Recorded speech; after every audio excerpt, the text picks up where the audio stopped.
Is the Unnamed Tavern named Unnamed Tavern? Is Unnamed Tavern named Unnamed Tavern, or is it a tavern that's not been named? So, yeah. Donald Trump and Dapper have a thing for us. What do you got, Dapper? Yeah, What's going on with Trump? So, in case people haven't been keeping track, currently, Donald Trump has been indicted on it's often called a classified documents case. There is a bit more than that. There is the mishandling of classified information. There's obstruction of justice charges, and there's also Espionage Act charges. Now, you might think to yourself, okay, I don't think that Donald Trump. There was mishandling of classified information. Okay. There was obstruction of justice, and there was Espionage Act charges, and also there were theft of public documents. I mean, also theft of public records. One thing that I do want to point out is that you might be thinking to yourself, I don't feel like there's been a whole lot of talk about Donald Trump sending these classified documents to Russia or something. And here's what you need to know about the Espionage Act. The Espionage Act can be invoked if you shared national defense information with anyone not authorized to see it, whether that person is an agent of a foreign government or what. Now, national defense information also doesn't actually technically have to be classified. So even if his claim that he had mentally declassified all of these things as president were true, which we know it's not because he said as much on audio, even if that had been true, it wouldn't matter if it were national defense information, which some of it was. So even if we could take seriously his claim to have mentally declassified everything he had, still wouldn't work. Now, currently, Donald Trump has had his trial scheduled for May, I believe. Yeah. And here's the thing, right? These are some of the most serious charges so far that he's faced, right? Because he's also under indictment in New York. And there is another civil case in New York waiting for him. And he's also received a target letter from the DOJ, the Department of Justice in the United States, the federal level Department of Justice, in regards to the January 6th insurrection. But he's also likely facing another indictment in Georgia, in Fulton County, Georgia, for attempts to interfere in the election there. Mm-hmm. Yeah. And I'm actually going to take a somewhat controversial take and say that I actually think that the most consequential of these indictments might actually be the Fulton County, Georgia indictment, which has not currently come down, but it's extremely unlikely that it won't, right? There's I think so. Basically like a I can agree with you on that. Yeah. So there's more than a 99% chance that he's going to be indicted in Georgia. And here's why I think that's actually the most significant. You see, it's been pretty clear. How do you define significance, by the way, Dapper? I don't understand. I will be getting there in just a second. So It's pretty clear that with the federal indictments, Trump's hopeful plan is that he will win the presidential election in 2024 because he is running, and that he will then either be able to pardon himself or he will step down as president and his vice president, who will then become president, will then pardon him. That is his hope for these federal indictments. Here's the thing, though. The President of the United States cannot pardon anyone of non-federal crimes, which means if he is indicted and convicted in Georgia, there is literally nothing he or any vice president he selects could possibly do about it. And further, the governor of Georgia also does not have pardon power for Georgia state crimes.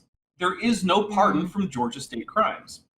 So for me, the reason that this is the most significant is it's because it will be, if he's convicted, which, to be fair, has yet to be seen. He hasn't even been indicted. But assuming that he is, and if he's convicted, which I firmly believe will happen, he will not be able to escape those via any kind of pardon shenanigans. Now, there's also a very big question as to, can a president pardon himself? And most people who are actual lawyers who I've heard talk about this, and I tend to agree with them, would say no. because then that would make someone above the law, which is a violation of the very most basic tenet of law in the United States. So chances are, if he tried to pardon himself, it would simply not be upheld. However, if he tried to pull a Nixon, in which he steps down and then his former VP, now president, pardons him, that would be harder to get rid of because we already have a Richard Nixon. So can I put in something dapper to say he doesn't have to actually step down. He can declare himself incapacitated temporarily, while his vice president does it and then resume. Yeah, that is also true. He could. He doesn't have to become president. He can retain president, switch over and back. There is a provision in the United States Constitution that allows a president who is incapacitated to be temporarily relieved of the duty of president, and for that president's vice president to take over. And this is actually not that unusual. I believe the most recent case in which it was invoked was actually during the Reagan era, where Reagan underwent surgery, and while he was under anesthesia, they invoked this rule, and his vice president became acting president for the duration of his surgery. And then when Reagan woke back up, Reagan resumed the presidential powers. So during that interim period, Reagan could have been hypothetically pardoned, perhaps. But also, the president has had like oral surgery and temporarily. Yeah, it's actually not that. I also think why Georgia, like the Felton County case, will be more like a defining moment for Trump is because I think so. It's about elections, and they are like the basics of any democracy. And if someone is able to demonstrate that you can interfere with elections, then you can interfere with anything, and that kind of creates a lot of chaos in a democratic country, isn't it? So I think so. It should be, in my opinion, the interference of election charges that should kick him out or send him to jail, because I think so. Or else, like GOP just get some unprecedented power. They'll just bring in someone like Trump in the future to just create chaos, and then just get what they want. They're already doing gerrymandering, if I'm using the term correctly. Yeah. Now they will have another thing up their arsenal to use. So yeah, it should be those charges, in my opinion. And understand also with this notion of declassifying, it is true that the president can request a document be declassified, but declassification is a legal procedure. There's an administrative procedure, legal procedure. And just because the president says, I want to declassify, doesn't mean they can do it. In fact, there are certain things they cannot declassify, even if they want to do that. That being said, so Trump's theory about, well, I declassified itself is in fact bogus, right?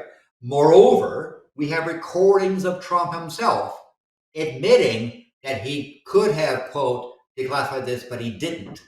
And it's off the record, waving around and laughing about the whole thing. When it comes to declassification, if I may quote Frank Herbert, the forms must be obeyed. You can't simply be like, oh, wave them on, declassified. There's a procedure. And it requires that you, tell someone that you want to declassify your particular document. And part of the process of declassification requires you identify what is being classified. You don't sit there and say, I declassify whatever's in this envelope, right? No, you have to actually go through a procedure of determining what it is, what its impact is, whether it can be declassified, whether it meets the criterion that yes, it will be safe to declassify, or do we have to retract some information from that document before it can be declassified? All that stuff matters. And I don't get it. How was Trump able to inherit so much money from his father and survive this long and make such stupid mistakes? I don't get it. I understand you had matters of national security, of grave national security, right? Some of those designations on that picture of showing documents on the floor of his office or boxes in his bathroom and so forth have highly classified stuff where people's lives are at stake. You might have a covert agent in a particular area, and it talks about what that person is doing. Very sensitive, life-threatening sort of stuff. And for him to cavalierly just have it around because he can wave it around and pretend like he's a big boy is unconscionable. And understand That actually tells us that you're not a big boy. You're a child. You're a petulant child. Mistakes with classified information can land you in jail. Even mistakes. It doesn't matter you didn't intend to do it. Right? It does not matter if Trump didn't intend. If he accidentally just left all those official government documents in his bathroom that one time. And bathroom in the shower. Oh my fuck. Shower. When you have in gigantic specs. When you have classified documents, when you learn about this, you learn it's better not to know, not even see, not even know the document exists, because at that point you're not potentially liable for what happens, right?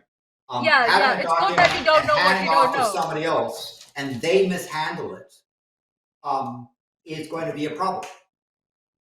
And so you're better off saying, I don't even want to have the document. Don't give it to me. Yeah, but take Trump it. seems to think it shows how important he is, right? Now, I do want to say there has been some whataboutism regarding other politicians and classified documents that they've mishandled. And there's a couple things I want to say about that. First, it's whataboutism, right? Second, what those politicians did was contact the government immediately upon finding that they had these documents and turn what they knew they had over and then allow a thorough search of their residence or offices or wherever it was that they had these to verify that they didn't have any more. Now, in those circumstances, whether you're a politician or not, the Department of Justice has a history of being relatively lenient because they recognize that mistakes are made and that they need to be able to get people who are willing to handle classified documents, even if sometimes mistakes will be made. Because if the thing was, like, anytime you ever mishandle a classified document ever, you're going to prison, no one's going to take jobs that require them to handle classified documents because everyone knows mistakes get made.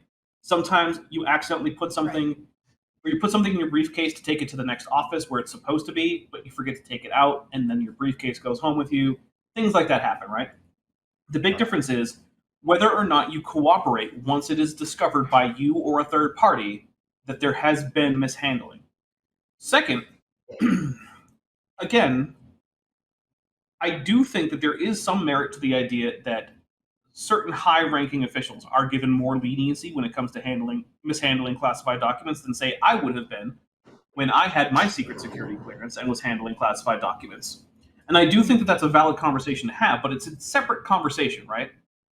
No matter what is true about that, right, it is still the case that Donald Trump both mishandled documents in ways that, at least at first, could have been innocent, but then doubled down on this by doing things like knowingly showing them to people who he knew neither had the need to know nor security clearance, while bragging about the fact that they're classified, and then further also refused to turn them over when the government requested them. When you add all that and together, to hide the no matter what...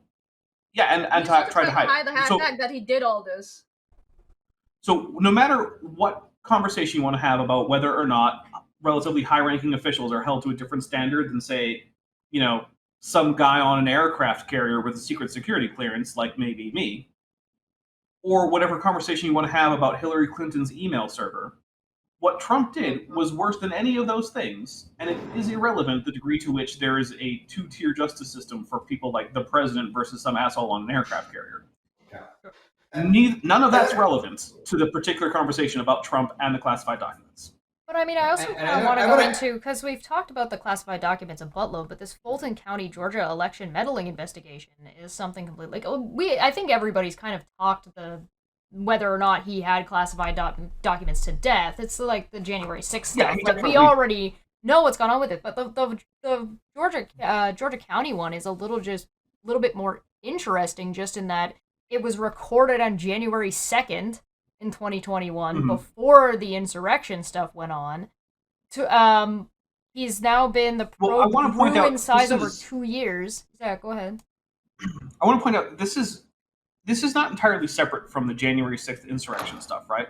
Right. Because what we seem to have is this trail of various schemes to ignore or overturn or change the results of the elections, which starts out early on being somewhat appropriate, right? Like at first it's things like, well, we should file some lawsuits because we think that maybe the election results aren't being That could be correctly considered tabulated. reasonable. Yeah, That's fine. That is something that is fully within the right of a presidential campaign, is to issue lawsuits to basically confirm that the votes have been counted correctly. Mhm. Also, one of the things that's fully legal is to get a slate of electors ready and say, hey, if these results are overturned, you're the electors for this state. Stand by for that, right? That's okay.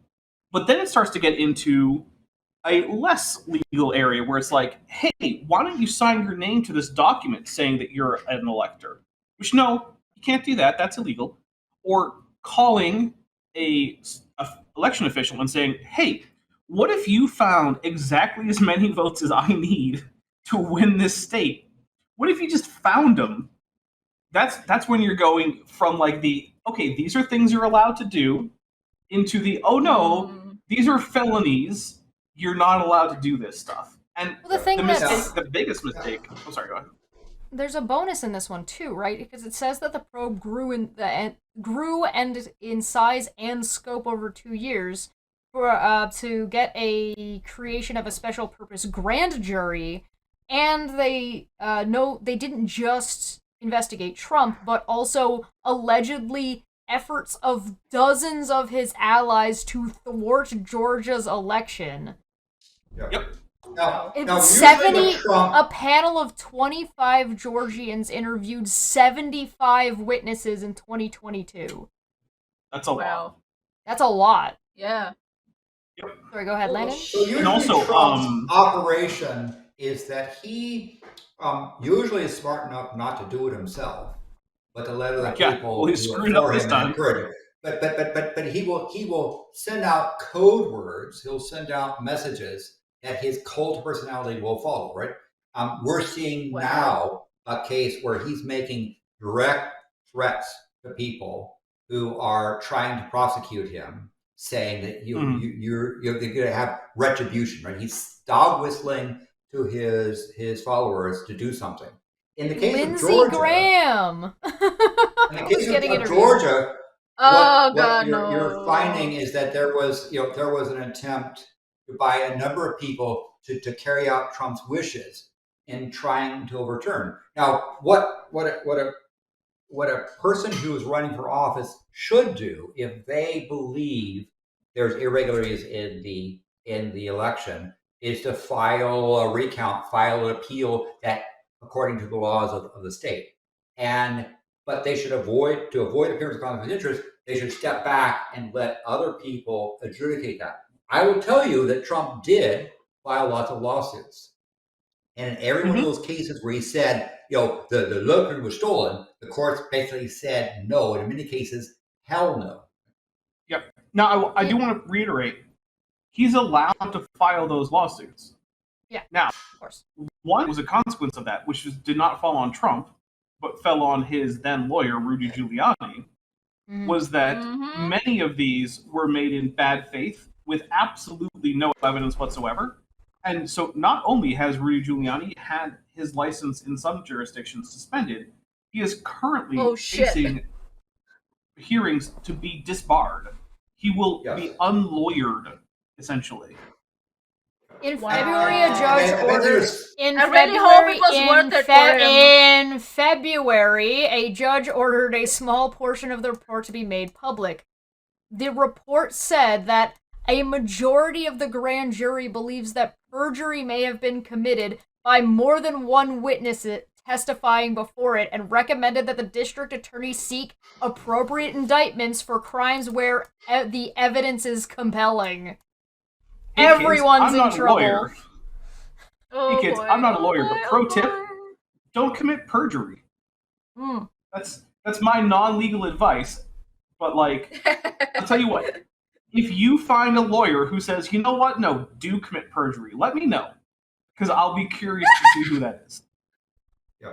That being said, the thing that is important to understand, and it's to happen, I put some links to it in our private Discord thing about Trump. You can hear his audio threat he's made to people who were prosecuting and saying, we're going to get you, right? You're going to, and I don't want to put words in mouth, but listen to that audio recording he just sent out again to signal the dog whistle to his thing saying, do something about this. And the people who are involved in this Georgia case now have state police protection and other, for protection because they're under threat.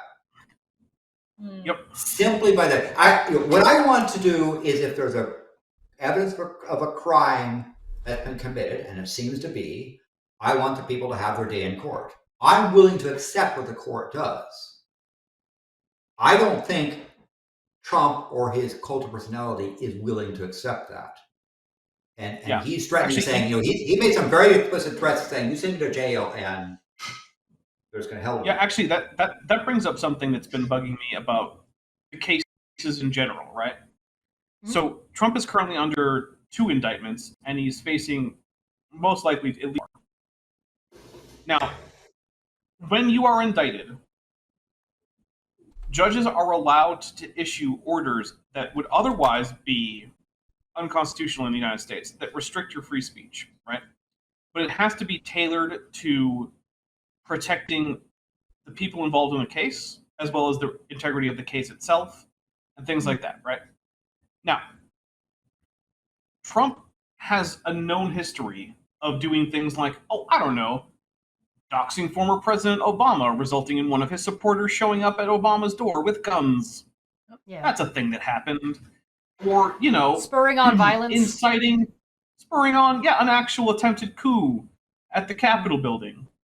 And he's been continuing that rhetoric in regards to these cases. Not just the ones where he's actually been indicted, but even the ones where there's potential indictment.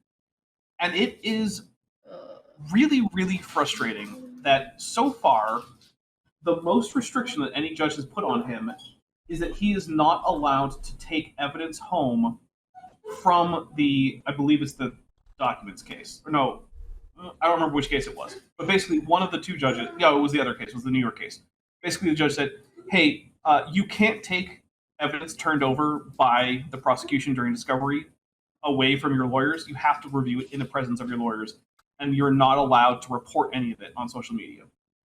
I think that the evidence that Trump is a clear and present danger to the witnesses, to the judges, and to the opposing counsel is very obvious, and that he should have a pretty strict gag order that says that he is not allowed to talk about any of these people or the case on his social media or his media appearances, period, should be in place. And I think the only reason why it's not is because whatever the United States might like to tell itself about how no one's above the law, the fact is that some people are, at least to some extent, and apparently former presidents are one of those people.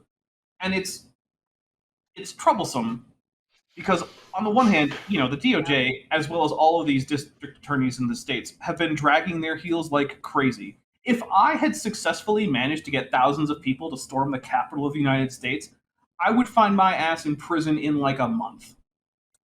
Yeah. And that's happening to some of the fact that it's citizens. Right. Yeah. The fact that not only has it taken this long, despite the overwhelming amount of evidence of guilt, and the fact that there have been essentially no restrictions placed on Donald Trump, is very frustrating, and it is very hard to maintain this fiction that, the United States is all about the rule of law. And the problem is that you compound that with things like having one of the most corrupt Supreme Courts that the world has ever seen. Yeah. You add all these things together, and it's like the thing that keeps governments going in the modern world is largely the idea that the citizens of that government see it as legitimate.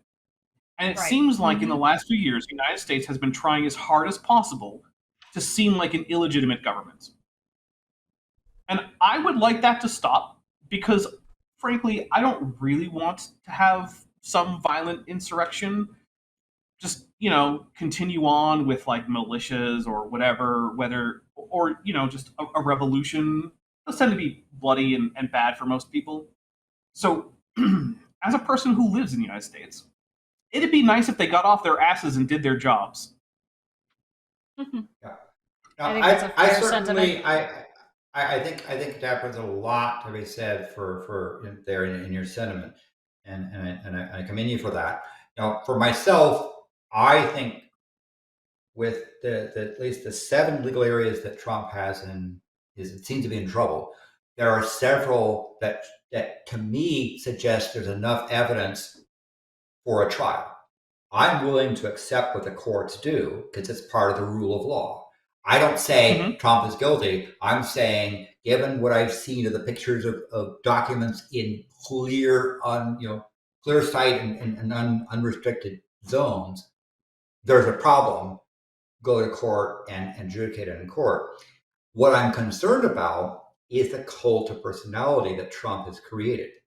You understand? And people say, well, why do people still support Trump? A lot of his cult of personality MAGA people do not care if he's been convicted and put in jail for something because they are just following the cult. And so you sit there and say, how can they do it? It's because it's the cult, and there's nothing that Trump can do other than stop being Trump to turn off his cult of personality base. And the thing is, it's a big problem with Trump, but it's not like it's a problem that's restricted to his supporters, right? There's far too much go team versions of politics going on in the United States versus just like actually having principles and an ideology that you're applying to your political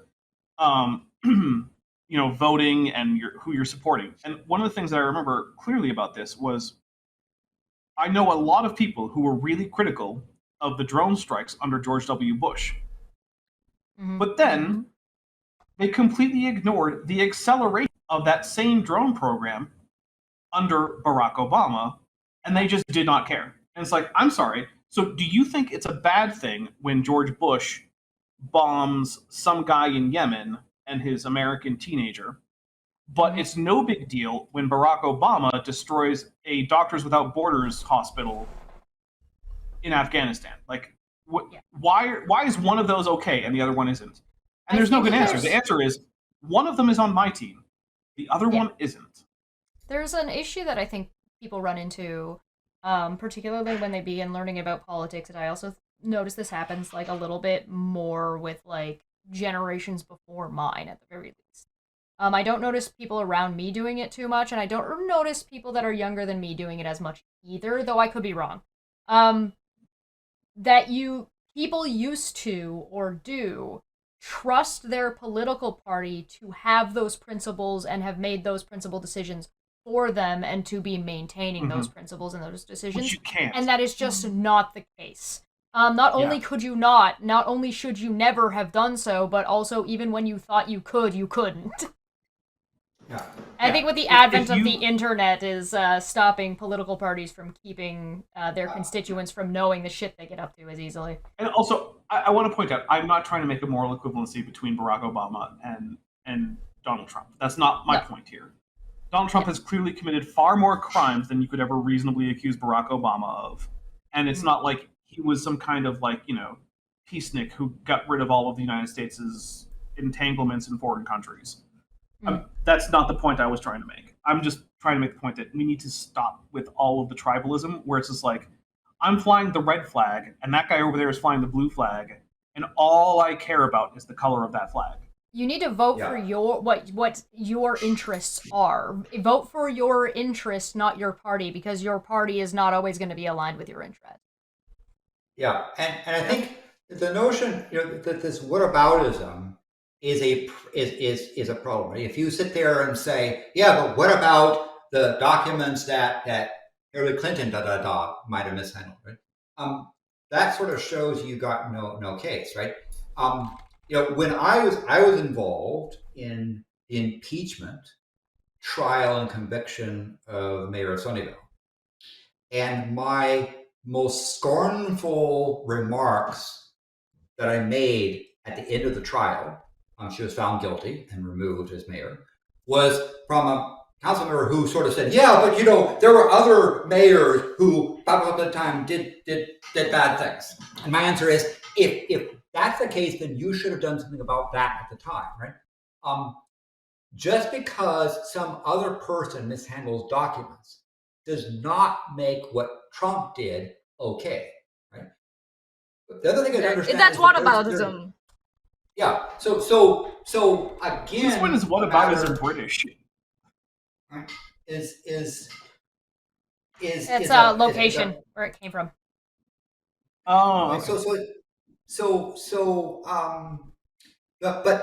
But here we're facing this cult of personality. Right? And cult personalities have been quite common. I mean, you have movie actors like Harrison Ford or people, that John Wayne, right, have cult of personality where fans go around. Or you have commentators like a Jon Stewart or a Sean Hannity that do stuff. Where it becomes dangerous is when the cult of personality has political power, like a president. Because again, I guarantee you, for most of the MAGA cult, they won't care whether Trump is found guilty or innocent in these trials. No, they won't. As long as Trump continues to be the Trump mean, they'll keep going. Worse than that, where the balance of power is so narrow, like in the House, and the MAGA group is the margin of error, you have a bunch of Republican politicians who pretend to support the cult of personality because they want to retain power for so bad, right? On the flip side, you also have Republicans all voting in line and Democrats not. So when the Republicans in the House all vote against something, you need every single Democrat to vote for that thing, because if they do not, they will not get it. Yeah, Republicans seem to be crossing party lines less often. And it's a sad thing because when the Democrats are in charge, the Republican Party has a very important part of democracy, which is to be loyal opposition party, to be let's say the adults in the room, to try to question what's being pushed forward, right? You don't simply have the majority rules. You want to have a party. The problem is the Republican Party understands that Trump has sucked up so much of the campaign money that they need to suck up to him, that his smaller MAGA base represent the difference many times between victory and defeat. You have people like the Senator, the Speaker McCarthy, who's so desperate to remain Speaker, he has to countenance Republican extremists wanting to sort of eviscerate Trump's impeachment or other sort of things. So we have a big problem that the Republican Party has either participated in the cult of personality or understands that they're going to pretend to push it forward, right? And so the American democracy is under threat, not because of the difference in ideological things or policy stuff, but because this cult of personality doesn't give a damn what the cult member does. And they'll push it forward. And I predict, Lennon predicts, we do not at this moment know the depth of horror that Trump has stooped to. Right? You think January 6th was bad. I predict we're going to find what he's doing now makes that like a little child's party.